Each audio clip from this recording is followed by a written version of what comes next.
All right, we are going to talk some football now as we are joined by Justin Barron. Practice just wrapped up, and he joins us now. Justin, great to have you on. And I guess first things first here, believe it or not, we're creeping closer to the middle of camp already, right? We're in week 2. How are things going for you and the guys? Things are going real well. We're in the dog days right now, so just trying to grind it through, stack days, just get better every day for us. We had a good practice today. Obviously, we cleaned things up. The stuff that we haven't really got all the way perfect yet, we're working on those things, get them perfect before we get ready to get into game prep soon. And it does go by quick. I mean, year 4 for you already. As you come back to camp this year, and I mean, do you embrace this leadership role that you got, and the fact that you're one of the veterans on this team now that other guys are looking up to? More so than ever. I have to, right? I'm one of the old heads now, and it's crazy how you said it flies by. I'm already in year 4. I feel like just yesterday I was switching over from receiver to safety, and now I'm one of the guys the younger guys looks to. And so that for me is really special and something that I look forward to coming out here every day, just knowing that people are looking at me as for what to do, how to act, and how to be on the field. I feel like the defensive backfield has been an area of strength for this team for, the last several years. And, last year was no different. You lose the likes of Garrett Williams and Jahad Carter and Deuce Chestnut to, Garrett Williams obviously to the NFL. Those other guys decided to transfer. But from everything we're hearing, it sounds like the defensive backfield is going to be very strong once again. Can you speak to that room a little bit, the cornerbacks and safeties and what people can expect here in 2023? I really can't wait for you guys to see just the improvement that we've had in this room alone with the safeties and the corners. Isaiah Johnson, for one, he's a different player than he was last year. I've seen him all summer, all winter, putting in all the extra work. The stuff right that you hear about in movies and books, the guy working by himself on the field, all by himself at midnight. It's really paying off for him, and he's becoming that lockdown corner that we really need. So that's really exciting. And then just the safety's all in one. This is the first time I've ever been in a safety room where we really all are rooting for each other. You could say it, right? Everyone can say it about their room, but this is different, right? We're all truly believing in each other, wanting each other to do the best that we can. So it's exciting. Along those lines, Justin, and the culture that you're talking about at SU, how much did last year help? The fact that you got to a bowl game, and I know that the end of the year didn't go maybe the way that you wanted to because of injuries and whatnot, but the fact you got to a bowl game and now you got a chance to go to back-to-back bowl games for the first time around here in a little bit, how much carryover is there from one year to the next? Do you guys feel like there is some momentum from last year coming into this year? Absolutely. We try and take the lessons from both, right? The first part of the season, the 6-0 start, and then we take the lessons from the second half of the season where we weren't doing too hot. Obviously, we know what it takes now, the guys who have been here, to get that undefeated start and how hard we have to work and how serious you have to be about your approach to every single game. And then how unserious it can get and how I guess I would say it doesn't get fun anymore, right, when you're losing. It's tough to go to practice. It's tough to want to be out here and do everything that you were doing the first 6 games when the undefeated record was gone. So we know now how to handle with that and how to deal with it.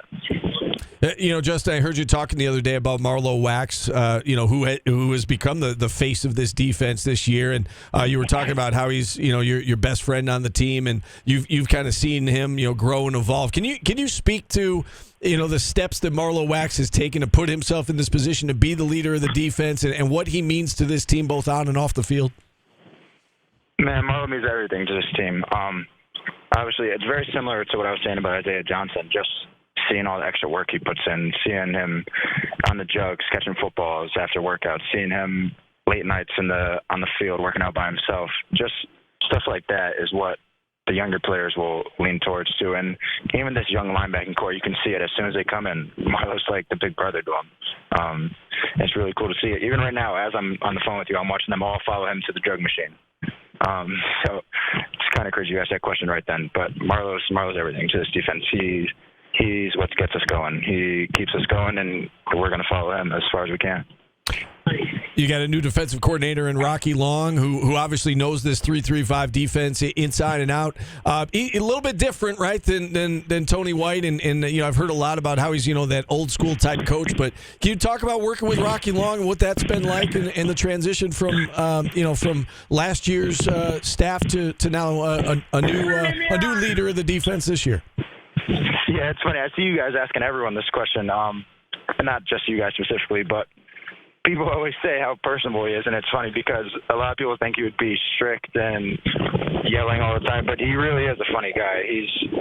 He jokes a lot. He loves to have fun, and he loves football. That's the biggest thing I've taken away from him, how much he loves the game and the ins and out of it, and how the entire defense really works, and that's what keeps him going, I feel like, just seeing how we react to his calls and seeing how they work and if they will work and against different offenses, and it's really cool to see. Justin, take us through the next couple weeks if you could, and what needs to be done between now and kickoff against Colgate? Biggest thing for us is just getting better every day. We're in a good spot. What are we, 8 days in now, 9 days, whatever it may be. You lose track of the days during camp.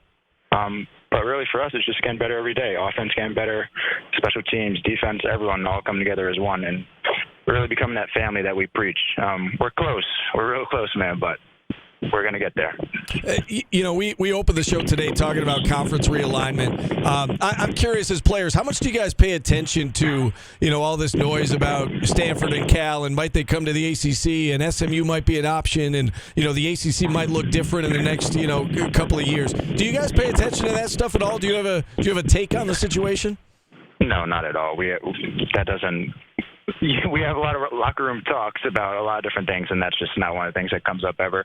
And it's funny you mentioned, because you see it all over Twitter, but it's just not anything that we end up talking about in the locker room together. Yeah, it's all about this year, all about getting ready for the 2023 season. I guess with that in mind, Justin, as we get you out of here, any sort of message you want to leave the listeners today, the SU fans out there, as you get ready to kick it off against Colgate in a few weeks? The biggest thing we need from you guys as fans is to show up. The more you guys show up, the better we play, and you guys have no idea how much it affects the way we play when the Loud House is full. So we hope to see you guys there as often as possible. Thank you. All right, Justin, well said. I know it's tough to do this right after practice. We appreciate you finding some time for us. Best of luck as camp continues, and I'm sure we'll talk again soon. Thank you very much. Have a good one. All right, you as well. Justin Barron joining us here on the show. And with that, we'll hit a timeout. We do have Jackson Roberts coming up here in the next 10 minutes or so to talk some baseball. Back with more football talk on the other side after this on ESPN Radio.